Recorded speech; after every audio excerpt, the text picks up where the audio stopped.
ដើមតងដំបងទៅមិនខ្លះជួយធម្មតាខ្ញុំថាវាសិលនេះឲ្យប្រហែលខ្ញុំ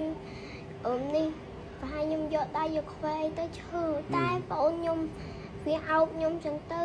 វាទៅដៃចឹងទៅខ្ញុំថាឈឺហើយអានឹងខ្ញុំយូរទៅឈឺទៅដឹងហ៎ប្រហែលថ្ងៃមួយតាមពីថ្ងៃ19អូខេឥ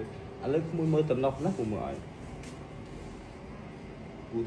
យកដៃខ្វេះត្រចៀកបន្ទាប់មកក៏មានការមុតហើយម្ដាយក៏យកថ្នាំស្វាយទៅលាបយើងឃើញថ្នាំស្វាយពេញនៅក្នុងរន្ធត្រចៀកតែម្ដងតែមើលទៅមិនជាធ្ងន់ធ្ងរទេវាគ្រាន់តែជាការប៉ះទង្គិចនៅជិតមាត់រន្ធត្រចៀកមិនបណ្ដាលឲ្យមានការបង្ករោគធ្ងន់ធ្ងរទៅដល់ក្រដាសត្រចៀកទេកុមារនេះវ័យឆ្លាតហើយសុភាពរៀបសារវារបបអង្គុយបត់ជើងល្អណាស់ចេះរៀបរាប់អំពីដំណើររឿងបានល្អហើយជាសំណាងល្អដែលគាត់បានមកដល់ពេលទាន់ពេលវេលាពីព្រោះការប៉ះទង្គិចរបៀបនេះក៏អាចបណ្ដាលឲ្យមានការបង្ករោគធ្ងន់ធ្ងរហើមក្តៅខ្លួនឈឺចាប់ជួនកាលក៏មានអាប់សែននៅទីនោះផងដែរក្មេងដែលសុភាពរៀបសារដឹងខុសដឹងត្រូវមានសិលធម៌ល្អគួរតែត្រូវបានលើកទឹកចិត្តហើយកោតសរសើរលោកគ្រូអ្នកគ្រូឪពុកម្ដាយក្រុមគ្រួសារដែលប្រដៅណែនាំកូនបានល្អបាទអូអរគុណមានរបៀបបើឆ្នាំញ៉ាំពេល5ថ្ងៃណា